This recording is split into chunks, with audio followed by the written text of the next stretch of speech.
ये हूँ मैं। स्काई ब्लॉक मुझे एक फ्लोटिंग आइलैंड पे स्पॉन कर दिया गया है, जहाँ पर मुझे एक चेस्ट और कुछ सामान मिलता है। इस सारे सामान का यूज़ करके मुझे गेम में प्रोग्रेस करनी रहती है। इसके अलावा स्काई ब्लॉक में कुछ डिफरेंट टाइप के बायोम पर बेस्ड आइलैंड रहते हैं। इन सारी चीज़ों का यूज़ करके मुझे इस वाले वर्ल्ड में 100 डे तक सर्वाइव करना है। इसी के साथ मेरे कुछ 3 टास्क होने वाले हैं। पहला, एक मॉब फार्म बनाना। दूसरा, अपने लिए एक सुंदर सा बेस बनना। और तीसरा, फुल डायमंड का आर्मर बनाना। इस वीडियो को बनाने में मुझे बहुत सारी मेहनत लगी, इसलिए मैं इस वाले वीडियो को लाइक एम रख रहा हूँ 100 लाइक। तो हो सके तो लाइक एम को कंप्लीट भी कर देना। तो एंजॉय द वीडियो।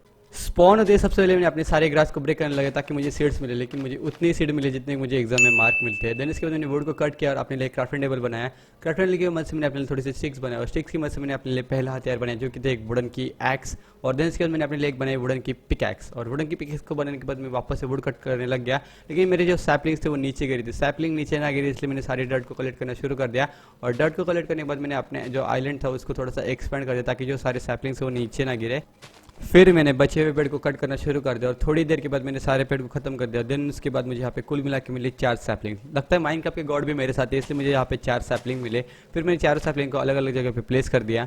इसके बाद मैंने आइस ब्लॉक को ब्रेक किया और मुझे मिला पानी। और पानी की वजह से मैंने अपने लिए बनाया कॉगल स्टोन जनरेटर। और कॉगल स्टोन जनरेटर बनने के बाद मेरे पास अभी इन्फाइनाइट कॉगल स्टोन होने वाला था। बस यहाँ पे एक ही दिक्कत थी, इस सारे कॉगल स्टोन को मुझे हाथ से माइन करना पड़ेगा। तो यार मैंने बहुत देर तक कॉगल स्टोन को माइन करना शुरू कर दिया। इसके बाद मैंने अपने लिए स्टोन की एक पिकैक्स बनाया और पिकैक्स को बनाया तो मैंने थोड़ा सा अपने लिए स्लैब्स बनाए। और स्लैब की वजह से मैंने अपने आइलैंड को एक्सपेंड करना शुरू कर दिया, लेकिन मेरे स्लैब्स खत्म हो गए। इस वजह से मैंने वापस से अपने मजदूरी वाले काम को शुरू कर दिया। फिर अगले सुबह में पानी की मदद से नीचे गया और जो भी सारी डर्ट थी उस सारी डर्ट के नीचे मैंने स्लैब को प्लेस कर दिया। स्लैब को प्लेस करने के बाद मैं वो वापस से ऊपर आया और अपने आइलैंड को थोड़ा सा एक्सपेंड कर दिया। फिर मैंने बचे हुए डर्ट को कलेक्ट किया और देन इसके बाद मैंने अपने फेवरेट वाले काम में लग गया जो कि था कॉगलस्टोन माइन करना।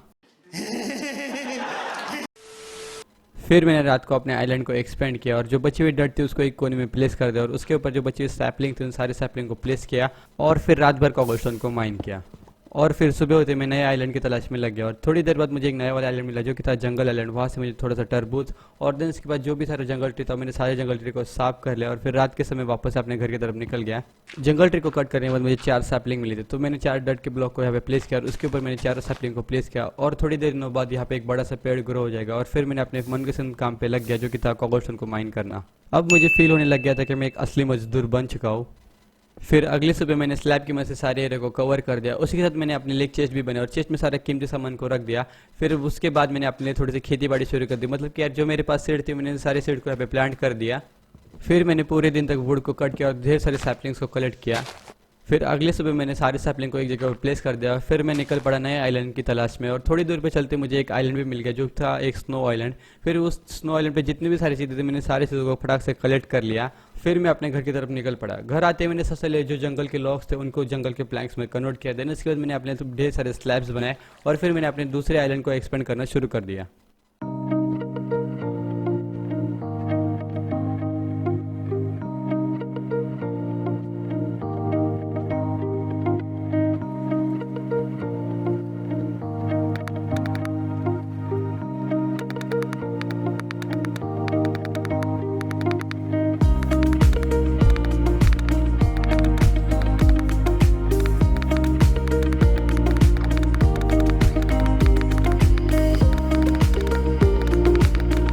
नए वाले आइलैंड को बनाने के बाद मैंने अपने लिए ढेर सारे स्टोन की पिकेक्स बनाए और देन इसके बाद मैंने अपने फेवरेट वाले काम में लग गया जो कि था वापस से एक बार कॉगलस्टोन माइन करना। अगली सुबह जंगल ट्री ग्रो हो गया था तो मैंने उसको फटाक से कट कर दिया। जंगल ट्री को कट करने से मैंने बाकी ट्रीज को कट करना शुरू कर दिया। ट्रीज को कट करते करते रात का समय हो चुका था और रात के समय मुझ पर एक खूंखार से स्केलेटन ने अटैक कर दिया। मैंने उसको फटाक से मार दिया।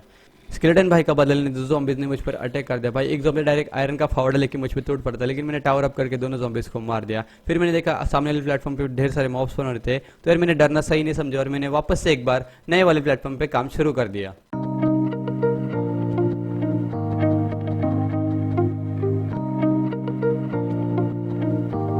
तो फाइनली मेरा दूसरा प्लेटफॉर्म भी बन के रेडी हो चुका था, लेकिन इसको बनाने में मुझे लिटरली यहाँ पे 2 दिन लग गए। देखो अभी यहाँ पे दूसरे दिन की शाम भी हो रही, तो अभी थोड़ी देर में यहाँ पे रात होने वाली है और मेरे साथ एक एकदम एपिक वाली चीज़ हो गई।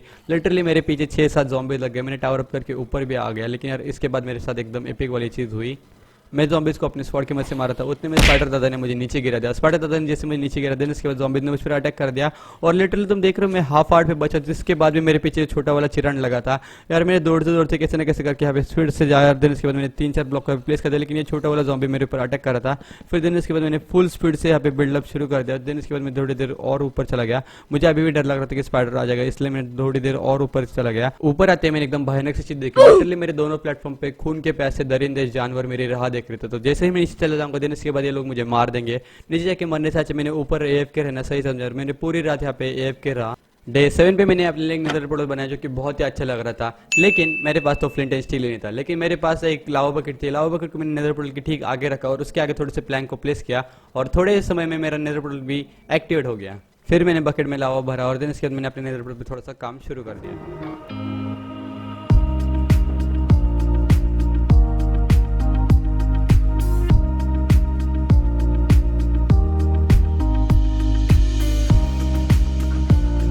फिर मैं नेदर में चला गया। नेदर में जाते ही मैं मरते मरते बचा, क्योंकि यहाँ पे खड़े रहने के लिए बस एक ब्लॉक की जगह थी और नेदर बहुत ही डेंजर था। तो मैंने थोड़े से ब्लॉक को प्लेस करके यहाँ पे थोड़ी सी जगह बनाई। नेदर बिल्कुल मेरे एग्जाम पेपर की था, पूरी तरीके से खाली, मतलब लिटरली मुझे बहुत देर तक ढूंढने के बाद भी कुछ भी नहीं मिला, इसलिए मैं अपने ओवरवर्ल्ड में वापस ही चला गया। वापस आते ही मैंने अपना फेवरेट काम किया, जो कि था कॉबलस्टोन को माइन करना।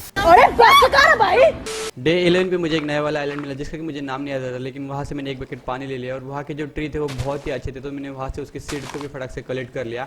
घर आते सबसे पहले मैंने अपने इन्फिनिट वाटर सोर्स बनाया। देन इसके बाद मैंने थोड़े से सीड्स को प्लांट किया, डर्ट को कलेक्ट किया और सारी मतलब सैपलिंग्स को कॉर्नर में प्लेस कर दिया। अब मुझे मॉब फार्म को बनने के लिए ढेर सारे कॉबलस्टोन की जरूरत थी, लेकिन इस बार मैंने कॉबलस्टोन को माइन नहीं किया, क्योंकि इस बार मैंने अपने लिए एक ऑटोमेटिक कॉबलस्टोन माइनिंग मशीन बनाई थी जिसमें मुझे क्लिक करने की जरूरत नहीं थी। तो तुम यहाँ पर देख ही सकते हो, यहाँ पे ऑटोमेटिकली कॉबलस्टोन माइन हो रहा है। इस मशीन को बनने के लिए तुम्हें बस दो चीज़ों की जरूरत होने वाली है, एक तो तुम्हारा माउस और दूसरा तुम्हारा हेडफोन। तुम्हें अपने माउस के ऊपर हेडफोन को सिंपली प्लेस कर देना है, देन इसके बाद तुम्हारा हेडफोन अपने आप क्लिक करेगा और इस हेडफोन के क्लिक की वजह से तुम्हें ऑटोमेटिकली यहाँ पे कॉबलस्टोन मिलता रहेगा। बस तुम्हें अपनी पिकेक्स को स्विच करना पड़ेगा और इस ट्रिक का यूज़ करके मैंने ढेर सारा कॉबलस्टोन को कलेक्ट कर लिया और फिर अपने मॉब फार्म के काम में लग गया। शाबाश बेटा।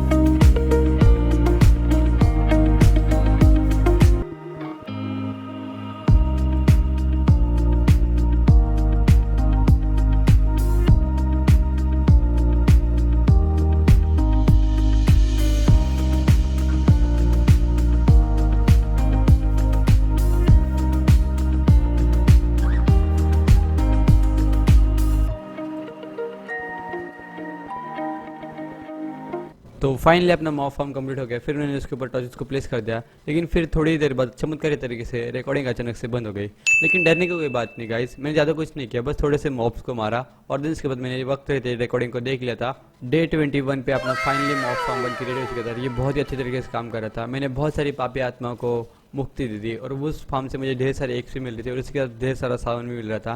तो मैंने बहुत देर तक उन सारे मॉब्स को मारता रहा और दिन इसके बाद मुझे बहुत सारे स्ट्रिंग्स भी मिली और स्ट्रिंग्स की वजह से मैंने अपने लिए थोड़ा सा वूल बना लिया और वूल की वजह से मैंने अपने लिए एक बेड बनाया और फाइनली अभी मैं इस वर्ल्ड में सो भी सकता था। तो मैंने अपने बेड को यहाँ पे सेंटर में प्लेस कर दिया और फिर मैंने रिस्पॉन्ड पॉइंट भी सेट कर दिया और दिन इसके बाद मैंने थोड़ी सी सीड को प्लांट किया। हड्डियों की मदद से मैंने बोन मिल बनाया और बोन मिल की मदद से मैंने अपने सारे फसल को ग्रो किया। वेट को ग्रो करने के बाद मुझे कुल मिला के मिली 8 ब्रेड। 8 ब्रेड की मदद से मैंने अपने हंगर बार को थोड़ा सा पुश किया। देन इसके बाद मैंने पापी आत्माओं को मुक्ति दे दी। मॉब फार्म में बहुत सारी पापी आत्माएं स्पॉन हो रही थी, तो मैंने सारी पापी आत्माओं को मार दिया। देन इसके बाद थोड़े से वुड को माइन किया, थोड़े से स्लैब्स बनाए और फिर मैं चला गया नेदर में। नेदर में जाते मैंने एक डायरेक्शन में स्लैब को प्लेस करने लगा और थोड़ी दूर जाके मुझे एक आइलैंड भी मिल गया जो कि था सोल सैंड आइलैंड। और सोल सैंड आइलैंड में बहुत सारे बोन ब्लॉक थे और सोल सैंड थी, तो मैंने फटाक से सारे बोन ब्लॉक को कलेक्ट कर लिया और थोड़ी सी सोल सैंड को भी कलेक्ट कर लिया। बोन ब्लॉक को कलेक्ट करने के बाद मैं दूसरी डायरेक्शन में आ चुका था। तो दूसरी डायरेक्शन में आते मैंने वापस से स्लैब को प्लेस करने लगा और वापस से दूसरे आइलैंड को ढूंढने लगा और थोड़ी दूर चल के मुझे एक और आइलैंड मिल चुका था। इस आइलैंड को मुझे नाम नहीं याद आता, शायद से क्रिम्सन फॉरेस्ट इसका आइलैंड का नाम था और इसमें से मैंने थोड़ी सारी वुड को कलेक्ट कर लिया और इसके बाद ये जो चमकने वाली चीज़ें थी इसको भी मैंने फटाक से कलेक्ट कर लिया। पता नहीं इसका यूज़ क्या होता है, लेकिन मैंने इसको भी कलेक्ट कर लिया और मैं वापस अपने ओवरवर्ल्ड में चला गया। घर आते मैंने वापस से सोचा कि अपने लिए गोल्ड फार्म बना लिया जाए, तो मैंने वापस से कॉबलस्टोन माइन करने लगा, लेकिन ऑटोमेटिक तरीके से।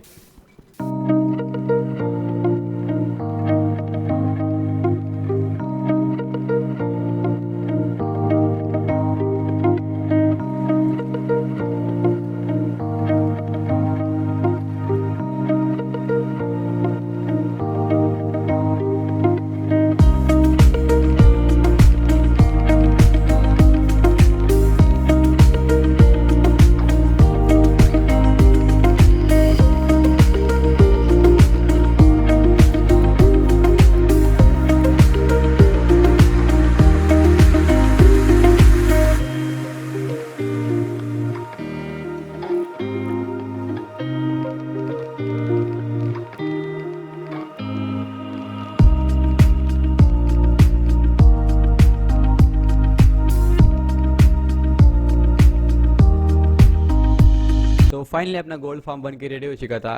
गोल्ड फार्म बनने की खुशी में घास ने मेरे ऊपर अटैक कर दिया और एक घास के मन शांत नहीं हुआ तो दूसरी वाली घास ने मेरे पर अटैक कर दिया। तो पहले वाली घास को मैंने एकदम इजीली मार दिया, लेकिन दूसरी वाली घास ने मेरे ऊपर वापस से अटैक कर दिया और जैसे दूसरी वाली घास को मैंने मार दिया, देन इसके बाद मैंने एक एपिक सी चीज़ देखी, मेरा पोर्टल टूट गया था और नया वाला पोर्टल कुछ अजीब ही तरीके से ऑन हो चुका था। देन इसके बाद मैं अब अपने गोल्ड फार्म में चला गया और मेरा गोल्ड फार्म एकदम अच्छी तरीके से वर्क कर रहा था। कोई भी पिगलिंग बाहर नहीं आ पा रहा था और मैंने सारे पिगलिंग को मारने लगा और उनको मारने कर मुझे ढेर सारा गोल्ड मिल रहा, तो मैंने फटाफट सारे पिगलिंग्स को मारने लगा और इसी वक्त एक एपिक सी चीज़ हो गई मेरे साथ।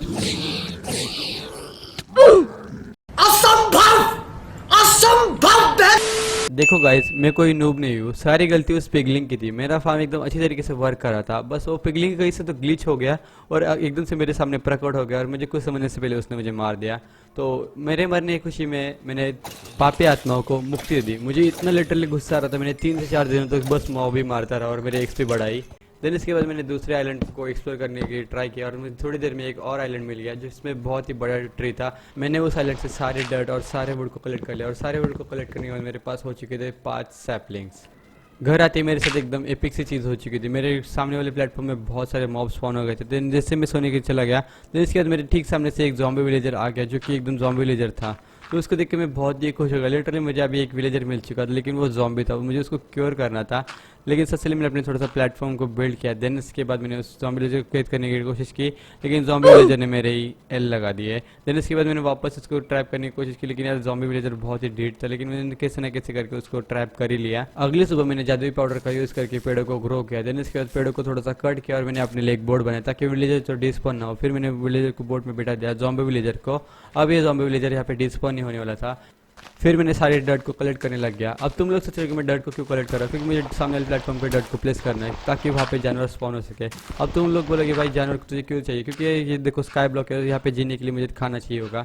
वैसे विलेजर्स एक प्रकार के जानवर रहते हैं, लेकिन मुझे वो वाले जानवर नहीं चाहिए, मुझे असली वाले जानवर चाहिए। इसलिए मैंने यहाँ पे ग्रास को प्लेस कर दिया ताकि वो जो ग्रास है वो स्प्रेड होते होते यहाँ पे तो मतलब दूसरे वाले आइलैंड तक आ जाए। इस वजह से मैंने यहाँ पे डर्ट को प्लेस कर दिया और थोड़े समय में यहाँ पे भी डर्ट आ जाएगी। देन इसके बाद मैं वापस से कॉबलस्टोन माइन करने लग गया।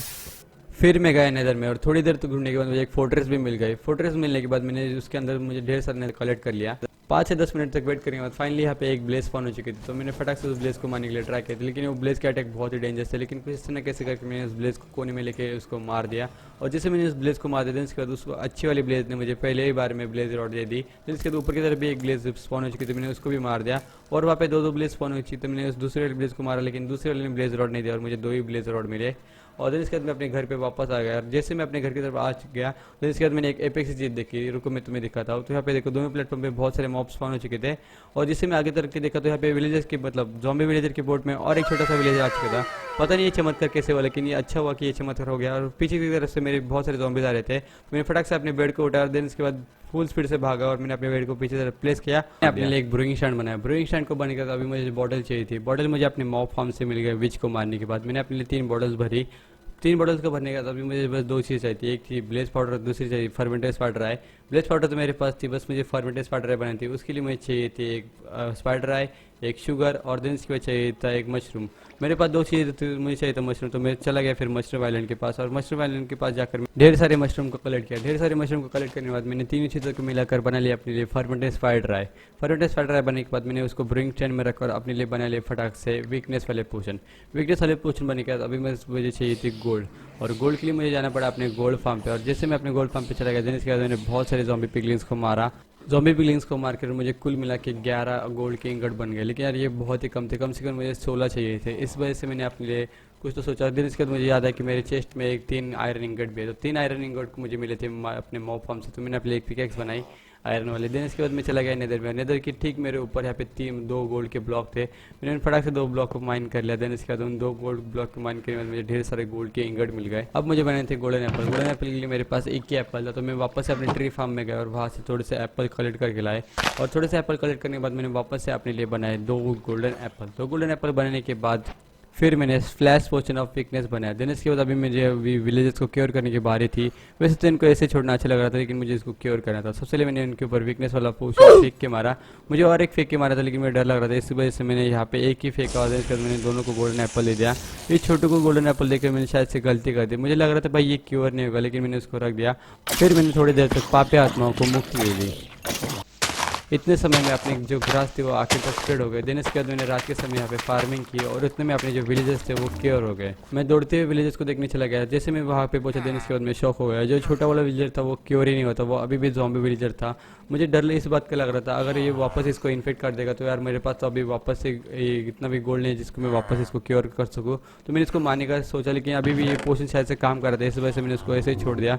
अगर कुछ होगा तो मैं इसको वापस ही कर दूंगा। देन इसके बाद थोड़ी देर बाद जो अपना छोटा बेबी विलेजर था वो भी क्योर हो चुका था। देन इसके बाद मुझे थोड़ा सा अच्छा लगा, लेकिन यहाँ पे ज़ॉम्बीज़ ने उनके ऊपर अटैक शुरू कर दिया था। अभी मुझे इनको बचाने के लिए मुझे सबसे लेकर फटाक से सोना पड़ेगा, तो मैं फटाक से जाकर सो गया। तो सुबह होते सबसे पहले मैंने इनके लिए बेड बनाया। बेड बनाने के बाद मैंने इनको बेड को यहाँ पे एक जगह पे प्लेस कर दिया ताकि यहाँ से कहीं पे भागे ना। तो इसके बाद अभी मैं इनको बोर्ड से बाहर निकलने का वक्त आ चुका था। मैंने इनको धीरे धीरे से एकदम बोर्ड से बाहर निकाल दिया और जैसे मैंने इनको बोर्ड से बाहर निकाल दिया ये भगते हुए अपने बेड की तरफ चले गए। और जैसे मैंने इनको भी देखा तो यार मुझे बहुत अच्छा लग रहा था। अभी फाइनली मेरे पास दो गुलाम दो विलेजेस आ चुके थे जो कि मेरे से रोटन फ्लैश ट्रेड करने लगा था। मतलब इसने यहाँ पे जॉब भी ले ली थी, लेकिन अभी मेरे पास फिलहाल के लिए ज़्यादा रोटन फ्लैश नहीं थी, इसलिए मैंने इसको ऐसे ही छोड़ दिया। फिर नेक्स्ट डे मैंने बस फार्मिंग की और फार्मिंग के साथ मैंने विलेजर्स के घर बनाने के लिए जो भी सारा सामान लगने वाला था वो सारे सामान को मैं कलेक्ट करने लगा। और उसके लिए मैंने जो एरिया था वो वुड वाला एरिया, उन सारे एरिया को फटाक से क्लीन कर दिया।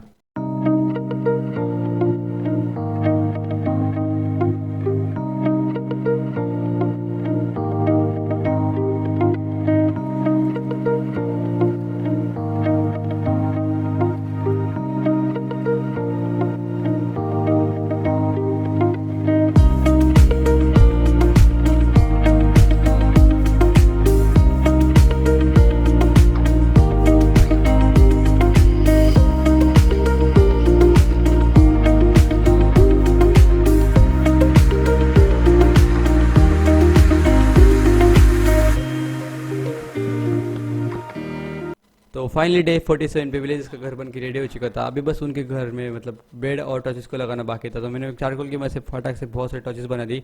इसके बाद मैंने टॉर्चेस को प्लेस करने के बाद बेड को भी प्लेस कर दिया और एक ब्रूइंग स्टैंड को भी प्लेस कर दिया। और जैसे रात का समय गया तो ऑटोमेटिकली विलेजर्स अपने घर में आ गए। शायद से उनको नया वाला घर बहुत ही पसंद आ गया था और दूसरे वाले जो तो फुल स्पीड में चला गया। शायद से मुझे लगा भाई अभी ये थोड़ा सा सामान मुझे सस्ते में बेचेंगे, लेकिन ये दोनों जाकर सो गए।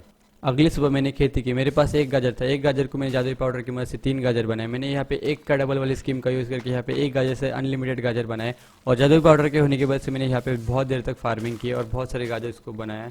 फिर मैंने विलेजर्स को ढेर सारे गाजर दी ताकि वो ब्रीडिंग करके और थोड़े से गुलाम की और थोड़े से नन्हे नन्हे विलेजर्स ला सके। और थोड़ी देर के बाद मुझे एक विलेजर्स के घर से आवाज़ आने लगी। जैसे मैं अंदर जाके देखा था इसके बाद यहाँ पे एक छोटा सा गुलाम की एक छोटा सा बेबी विलेजर आ चुका था। विलेजर्स तो मेरे नेट की स्पीड से भी ज़्यादा फास्ट निकले, तो मैंने उनके लिए और खुश होकर थोड़ी से और गाजर दे दी ताकि वो और थोड़े से गुलाम की और थोड़े से बेबी विलेजर्स ला सके। फिर मैंने मॉब पे जाके थोड़े से मॉब्स को मारा और उनको मुक्ति दे दी और थोड़ी सी एक्सपी भी कलेक्ट कर ली। और इसके साथ मैंने थोड़े से कैरेट को भी ग्रो किया। फिर मैंने विलेजर्स को गाजर दी ताकि वो और थोड़े से ब्रीडिंग करके मुझे और थोड़े से गुलाम दे सके। फिर मैं नेदर में गया और नेदर में जाते ही मैंने थोड़े से पिगलिंग्स को मार के थोड़ा सा गोल्ड कलेक्ट किया। फिर मैंने पिगलिंग भाई से थोड़ी देर ट्रेडिंग की और थोड़ी देर ट्रेडिंग करने के बाद मुझे मिली 14 ग्रेवल और 7 कॉर्ड्स।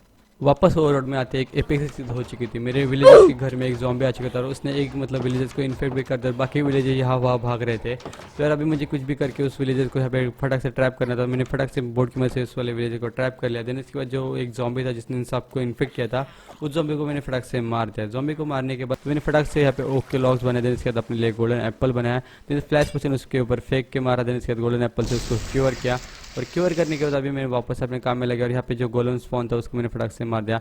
गोलम को मारने के बाद मैंने जो विलेजर को क्योर करने रखा था उसके बगल मैंने बेड को प्लेस कर दिया था, क्योंकि बेड को प्लेस करने के बाद जो विलेज की प्रोसेसिंग रहती है ना वो थोड़ी सी स्पीड में हो जाती है। मतलब यार विलेजर जल्दी क्योर हो सकता है। फिर इसके बाद मैंने थोड़े से कैरेट को यहाँ पे ग्रो किया। फिर थोड़े समय में विलेजर क्योर भी हो गया। देन इसके बाद मैंने उसके बोर्ड को फटाक से निकाल दिया। बोर्ड को निकालने के बाद थोड़े से बेड्स को बनाया और बेड को बनने के बाद मैंने विलेजर के घर में थोड़े से बेड को प्लेस कर दिया ताकि जो विलेजर है वो अपने घर के अंदर आ जाए। देन इसके जो ग्रेवल मिलती है उस ग्रेवल को मैंने फटाक से ब्रेक किया और ग्रेवल को ब्रेक करने मैंने फ्लिंट को कलेक्ट किया। जैसे मेरे पास फ्लिंट हो गया देन इसके बाद हमने अपने लिए एक फ्लैचिंग टेबल बनाया। फ्लैचिंग टेबल को बनाया अपने जो विलेजर के घर में जाकर मैंने यहाँ पे फ्लैचर को एक जॉब दे दिया और यहाँ पे ब्रीडिंग अभी भी जोरों से चल रही थी। यहाँ पे फाइनली एक विलेजर अभी मुझे स्टिक के बदले एमरेट दे रहा था। तो मैंने बहुत सारे वुड को कलेक्ट किया। देन इसके बाद उसके स्टिक्स बनाए और स्टिक्स बनाने के बाद मैंने बहुत सारे मतलब एमरेट को यहाँ पे ट्रेड कर लिया।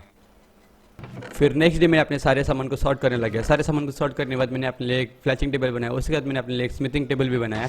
फिर मैंने जाकर थोड़े से गोलम को मारा। गोलम को मारने के बाद मैंने विलेजर्स को जॉब दी और विलेजर्स को जॉब देने के बाद मैंने अपने टूल स्मिथ को थोड़ा सा अपग्रेड किया। थोड़ी देर तक ट्रेडिंग करने के बाद फाइनली टूल स्मिथ मुझे आयरन के बदले एमरेड बेच रहा था। तो यार मैं बिना किसी देरी के मैंने अपने सारे आयरन के बदले यहाँ पे एमरेड को ले लिया और इसको थोड़ा सा अपग्रेड किया। देन इसके बाद अभी वो टूल स्मिथ मुझे आयरन के हथियार बेच रहा था, तो मैंने अपने लिए एफिशिएंसी 3 वाले एक आयरन पिकैक्स ले ली और एक आयरन एक्स भी ले ली। फिर पीछे एक गोलम स्पॉन होता, पता नहीं मेरे दिमाग में क्या चल रहा था, लेकिन मैंने गोलम को धक्का मार के गिराने की कोशिश की और गोलम ने मुझे मार दिया। मुझे गाइस इतना ज्यादा गुस्सा आ रहा था कि मैं वापस से गोलम को मारने चला गया, लेकिन वापस से गोलम ने मेरी लंका लगा दी। क्या साबित करना चाहता है तू? फिर मैंने बड़े ही ध्यान से उस दरिंदे गोलम को नीचे वॉइड में गिरा दिया। खत्म। फिर मैंने नेक्स्ट डे बहुत सारे गोलम को बहुत ही बेरहमी से मारने लगा, क्योंकि मुझे बहुत ही गुस्सा आ रहा था। मैंने बहुत सारे गोलम्स को मार के अपने टूल स्मिथ को मास्टर लेवल तक लेके गया और फिर मेरा टूल स्मिथ एक डायमंड के बदले एक एमरेड बेच रहा था, जो कि मेरे साथ स्कैम कर रहा था, लेकिन मैं उसको मार नहीं सकता था। फिर मैंने उससे थोड़ी सी शवल ले लिया अपने लिए। फिर मैं मॉब फार्म में मॉब मारने लग गया और मॉब फार्म में मॉब मारते वक्त एक मेरे साथ हादसा हो गया। अचानक से एक क्रीपर फट गया और सारे मॉब्स बाहर आने लगे, लेकिन मैंने वक्त रहते यहाँ पे टावर अप कर लिया और फिर बो की मदद से सारे मॉब्स को मारने लगा। और देन इसके बाद मैंने थोड़े समय में सारे मॉब्स को मारने के बाद अपने इसके आयरन की मदद से अपने लिए हॉपर बनाए और हॉपर की मदद से अपने मॉब फार्म को रिपेयर करना शुरू कर दिया। और ऊपर की तरफ मैंने टॉर्चेस लगाई थी, इस वजह से कोई मॉब स्पॉन नहीं हो रहा था। फाइनली डे 55 में मेरा मॉब फार्म बन के रेडी हो चुका था और एकदम अच्छी तरीके से काम कर रहा था। अभी बस मुझे अपने लिए एक सुंदर सा बेस बनाना था, तो मेरे बेस के लिए बहुत सारा सामान लगने वाला था, इसलिए मैंने डार्क ओक ट्री को कट करना शुरू कर दिया। डार्क ओक ट्री को कट करने के बाद मुझे ढेर सारी सैपलिंग मिली। मैंने फिर वापस से सैपलिंग को प्लेस किया, देन इसके बाद उसके बाद ज़्यादा ही पाउडर की मदद से उसको वापस से ग्रो किया और इस प्रोसेस को मैंने 3 से 4 दिन तक रिपीट किया और मैंने बहुत सारे डार्क ओक ट्री को कलेक्ट कर लिया। डे 60 में मैंने ढेर सारे गोलम्स को मारा, मेरा अभी भी बदला पूरा नहीं हुआ था, इस वजह से मैंने ढेर सारे गोलम्स को मारा। फिर सारे एरिया को क्लीन किया, फिर मैंने अपने लिए एक ब्लास्ट फर्नेस बनाया और ब्लास्ट फर्नेस को विलेजर के घर में प्लेस कर दिया और फिर मैं सो गया। डे 61 पे मैंने अपने लिए फुल डायमंड कि फुल आयरन आर्मर बनाया। उसके बाद मैंने अपने लिए एक बकेट भी बनाया, बकेट में मैंने लावा को भर लिया। फिर इसके बाद मैं अपने घर की बिल्ड करने के काम में लग गया। और हाँ, तुमसे एक बात तो करनी रह गई, अगर किसी ने हिम्मत करके कमेंट में लिखा कि भाई टाइम लैप्स बने तो वीडियो बहुत ही अच्छे बनता है, तो तुमसे मैं तो वो चीज़ें कहना चाहूँगा। पहली बात तो मेरा पीसी इतना अच्छा नहीं कि वो टाइम लैप्स रिकॉर्ड कर पाए, और दूसरी बात मुझे टाइम लैप्स रिकॉर्ड नहीं करना था, और इसके बाद भी तुमने अगर हिम्मत की तो तुम तो गए समझो।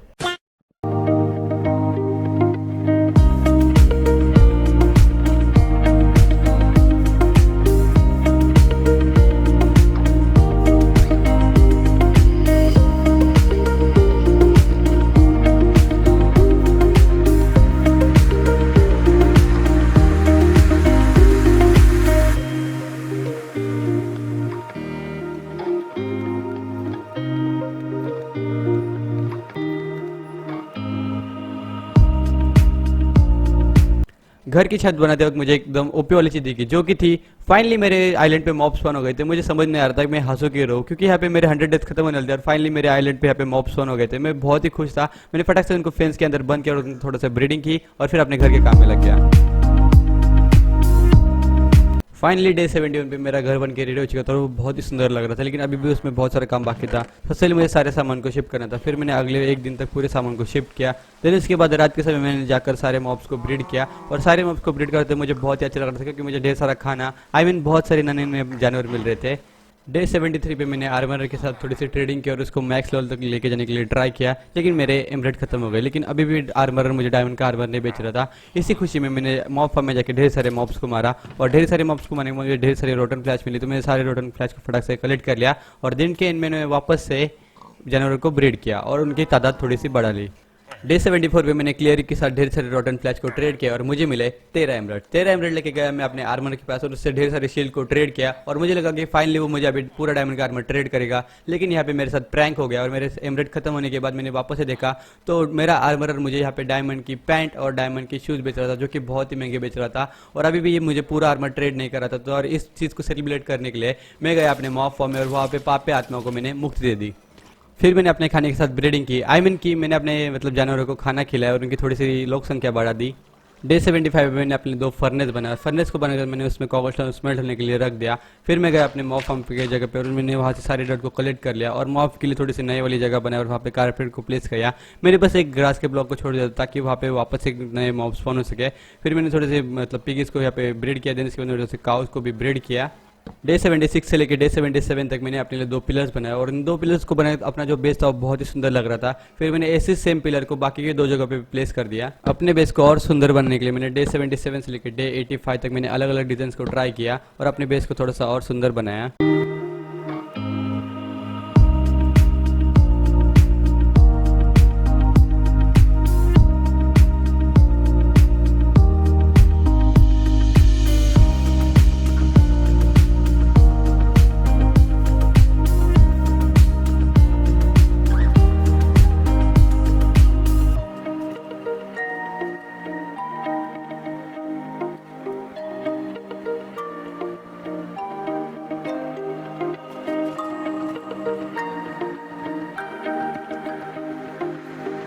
डे 85 पे मैंने अपने लिए 2 बेड बनाया और जैसे मैं अपने बेड को प्लेस करता हूँ उसी वक्त मुझ पर छोटे डाउन ने अटैक कर दिया, मतलब कि एक छोटे से जॉम्बी ने मुझ पर अटैक कर दिया और भाई वो जॉम्बी 5G की स्पीड से मेरे पीछे लग गया था। फिर मैंने अपने फायर वाले शॉट से उसको मारने के लिए ट्राई किया, लेकिन उसने मेरे ही लंका लगा दी, उसने मुझको आग लगा दी। फिर मैंने आग को बुझाने के लिए मैंने वाटर ब्रिगेड में से आग को बुझाया और फिर मैं सो गया। डे 86 में मैंने अपने सारे सामान को पूरे दिन तक सॉर्ट किया।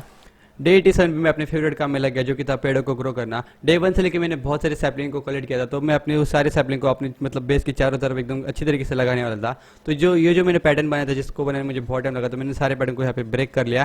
देन इसके बाद मेरे पास जो डर्ट थी उन चारों डर्ट को मैंने यहाँ पे इस जगह प्लेस कर दिया। देन मेरे पास बहुत सारे ओक के यहाँ पे डार्क ओक के सैपलिंग से मैंने डार्क ओक के सैपलिंग को यहाँ पे चारों को प्लेस कर दिया और फिर जादुई पाउडर की मदद से मैं इसको थोड़ा सा ग्रो कर लिया। देन इसके बाद एक बड़ा सा पेड़ ग्रो हो गया और ये पेड़ बहुत ही अच्छा लग रहा था। फिर मुझे अभी बाकी के कोनों में भी सेम टू सेम प्रोसेस करनी थी, लेकिन सारे कोनों में मैं अलग अलग ट्रीज को ग्रो करने वाला था।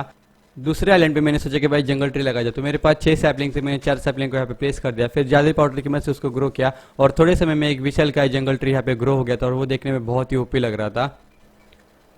तीसरे आइलैंड के लिए मैंने मैंग्रोव ट्रीज को लगाना सही समझा और मैंग्रोव ट्रीज को ग्रो करने के लिए मैंने जादुई पाउडर का यूज़ किया, लेकिन जादुई पाउडर का शायद से जादू खत्म हो गया था क्योंकि वो ट्री ग्रो ही नहीं हो रहे थे। फिर मैंने थोड़ी देर तक सोचा, फिर मुझे याद आया कि शायद से इसको ग्रो करने के लिए एक ही सैपलिंग की जरूरत पड़ने वाली। फिर मैंने एक सैपलिंग को ब्रेक किया, फिर वापस से जादुई पाउडर का यूज़ किया और फिर वहाँ पे एक विशाल का मैंग्रोव ट्री मतलब यहाँ पे ग्रो हो गया था और वो ट्री लिटरली बहुत ही ओपी लग रहा था और उसको देखने के बाद एकदम खतरनाक सी फीलिंग आ रही थी। फिर मैं चला गया चौथे आइलैंड पे। फोर्थ वाले आइलैंड के लिए मेरे पास और कोई सीड नहीं थी, इसलिए मैंने वापस से मैंग्रोव ट्री को ग्रो किया क्योंकि वो वाला ट्री बहुत ही ओपी लग रहा था। लेकिन यहाँ पे एक दिक्कत थी, मेरा जो फर्स्ट वाला ट्री था वो बहुत ही छोटा लग रहा था बाकी के ट्रीज के कंपैरिजन में। फिर मैंने अगली सुबह उसके ऊपर भी मैंने डर्ट को प्लेस किया और उसके ऊपर डार्क ओक के यहाँ पे सैपलिंग को प्लेस किया और जादुई पाउडर की मदद से वहाँ पे और एक पेड़ को ग्रो किया। डे 91 से लेकर 92 तक मैंने ढेर सारे गोलम्स को मारा। डे 93 पे मैंने आर्मर के साथ आयरन के बदले एमरेल्ड ट्रेड किए। देन इसके बाद अभी फाइनली जो आर्मर था वो मुझे पूरा का पूरा डायमंड का आर्मर का सेट दे रहा था, लेकिन वो बहुत ही महंगा बेचा था। कम से कम मुझे एक स्टैक मतलब एमरेल्ड चाहिए थे पूरे सेट को लेने के लिए और मेरे पास 36 थे। मैंने बचे हुए आयरन से मैंने यहाँ पे एमरेल्ड को ट्रेड किया, लेकिन मेरे पास 40-80 एमरेल्ड बचे। फिर मैंने अगले पूरे दिन पापी आत्माओं को बहुत ही बेहरे में से जला जला कर मारा। डे 94 से लेकर डे 97 तक मैंने विलेज के साथ बहुत सारी ट्रेडिंग की, उनको स्टिक बेची, उनको रोटन फ्लैश बेचा, उनको सारी चीज़ें बेचने के बाद फाइनली मेरे पास 56 एमरेल्ड हो चुके थे। फिर मैं गया अपने आर्मर के पास और आर्मर के पास जाने के बाद मैंने सबसे अपने लिए डायमंड की चड्डी ले ली। डायमंड की चड्डी लेने के बाद मैंने अपने डायमंड के जूते ले लिए।